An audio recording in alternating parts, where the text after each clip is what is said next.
अस्सलाम वालेकुम दोस्तों, आज के सेशन में हम बात करेंगे कि FATF क्या है, इसके मकासद क्या हैं, इसकी वाइट, ब्लैक और ग्रे लिस्ट में क्या फ़र्क है और पाकिस्तान क्योंकि 2018 से FATF की ग्रे लिस्ट में है, इससे पाकिस्तान की इकोनॉमी को कौन से नुकसानात हुए और अब FATF ने पाकिस्तान को ग्रे लिस्ट से निकालकर वाइट लिस्ट में कर दिया है, इससे पाकिस्तान की इकोनॉमी को कौन कौन से फायदे हासिल हो सकते हैं, इन पर हम बात करेंगे। सबसे पहले ये बताता जाऊं कि FATF stands for financial action task force, और ये जो टास्क फोर्स है ये 1989 में G7 कंट्रीज ने फ्रांस में इसको लॉन्च किया और इसका सबसे बड़ा मकसद ये था कि दुनिया में जो मनी लॉन्ड्रिंग है उसको मिनिमाइज किया जाए। उसकी बेस पर इन्होंने 40 क्राइटेरिया सेट किए और 40 के 40 क्राइटेरिया उसके फाइनेंशियल उसमें ट्रांजैक्शन की इन्वॉल्वमेंट थी कि जो फाइनेंशियल आपके मैटर्स हैं वो किस टाइप के हैं, ट्रांजैक्शन किस तरह होती है, रूल्स रेगुलेशन क्या है, नेशनल लेवल पे ट्रांजैक्शन कैसे होती हैं, इंटरनेशनल पे भेजने वाला कौन होता है, रिसीव करने वाला, उनके मकसद क्या होते हैं। और ये सबसे बड़ा मकसद मनी लॉन्ड्रिंग को मिनिमाइज करना था। 9/11 के बाद जो टेररिज्म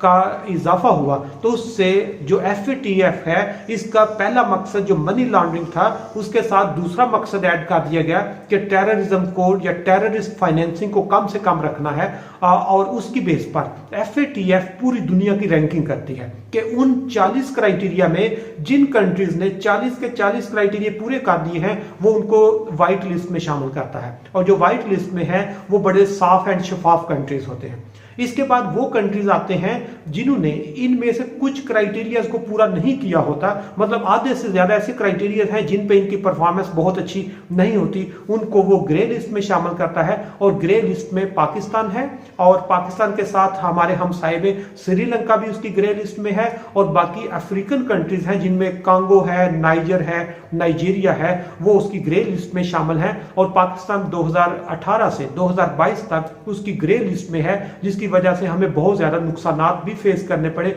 उन पर अभी हम बात करेंगे। इसके बाद उनकी तीसरी लिस्ट आती है जिसको हम ब्लैक लिस्ट कहते हैं, और ब्लैक लिस्ट में वो कंट्रीज हैं जिन्होंने उनके क्राइटेरिया में बिल्कुल ही परफॉर्म नहीं किया, या आप कह सकते हैं कि उनकी परफॉर्मेंस ना होने के बराबर है, और उनको वो ब्लैक लिस्ट में शामिल करते हैं। और ब्लैक लिस्ट में इस वक्त ईरान और नॉर्थ कोरिया शामिल हैं। ये सिर्फ पूरी दुनिया में 2 कंट्रीज हैं जो ब्लैक लिस्ट में हैं, और इन क्राइटेरिया जो black, grey and white list है इसकी बेस पर पूरी दुनिया किसी भी कंट्री के साथ ट्रांजैक्शन करती है, किसी भी कंट्री के साथ ट्रेड करती है, उनके साथ उनके फाइनेंशियल मैटर्स होते हैं, और अगर कंट्री ग्रे लिस्ट में हो तो वो बड़े केयरफुल होते हैं। जिस तरह मैंने बताया है कि जो FATF है इसका एक बहुत बड़ा मकसद जो है वो मनी लॉन्ड्रिंग को कम करना और टेररिस्ट फाइनेंसिंग को रोकना। उसके लिए इसमें ज्यादा जो क्राइटेरियाज हैं वो फाइनेंशियल मैटर के साथ अटैच हैं। मसलन बैंक्स की जो ट्रांजैक्शन है उनकी डिटेल लेते हैं, ट्रांजैक्शन में जो पैसे भेजने वाला है उसकी इंफॉर्मेशन, पैसे रिसीव करने की इंफॉर्मेशन, पैसे भेजने वाले का मकसद, रिसीव करने और भेजने वाले के जो सोर्स ऑफ इनकम है, सोर्स ऑफ इनकम के साथ साथ उसके ऑडिट रिपोर्ट्स पे बात करते हैं, रूल्स रेगुलेशन की बात करते हैं। इवन अगर कोई ऐसी ट्रांजैक्शन या ऐसे पैसे ट्रांसफर होते हैं जिसकी कोई इंफॉर्मेशन नहीं, उसको किस तरह डील करते हैं। इस तरह के इनके 40 क्राइटेरिया हैं, और पाकिस्तान ने 30-35 ऐसे क्राइटेरिया हैं जिन पर हमारी परफॉर्मेंस बुरी थी, जिसकी बेस पर हमें ग्रे लिस्ट में शामिल किया गया। लेकिन पाकिस्तान ने पिछले साल और इस साल भी अप्रैल तक इनको अपने सारे जो क्राइटेरियाज हैं रिवाइज्ड और उनमें बेहतर वो वर्क करके उनको जमा कराए। और पिछले महीने सितंबर में FATF की टीम ने पाकिस्तान का दौरा भी किया,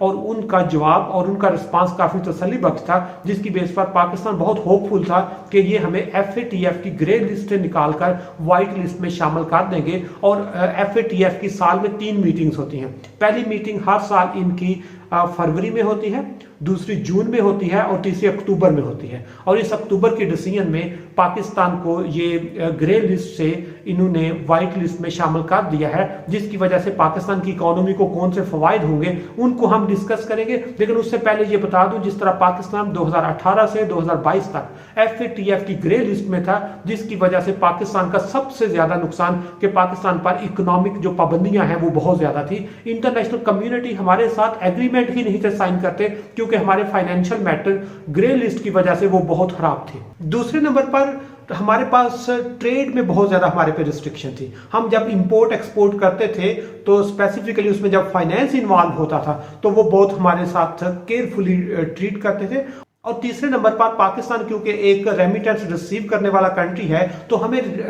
जो रिसीव करने में भी बहुत ज़्यादा प्रॉब्लम आती थी। और चौथे नंबर पर बहुत बड़ा प्रॉब्लम कि गरीब मुल्कों को जब कोई डेफिसिट होता है तो वो लोन ले लेते हैं, डेट ले लेते हैं। लेकिन पाकिस्तान को IMF से लेकर वर्ल्ड बैंक और वर्ल्ड बैंक से एशियन डेवलपमेंट बैंक इस ग्रे लिस्ट की वजह से बहुत ज्यादा उन्होंने तंग किया कि पाकिस्तान को लोन ही नहीं थे देते, क्योंकि वो कहते थे कि आपके फाइनेंशियल मैटर तसल्ली बख्श नहीं है। और आपने देखा होगा पिछले 1-2 साल में हमें थोड़ा सा लोन लेने के लिए सऊदी अरब ने भी हमें इनकार कर दिया, चाइना ने भी हमें इनकार कर दिया, UAE ने भी कर दिया,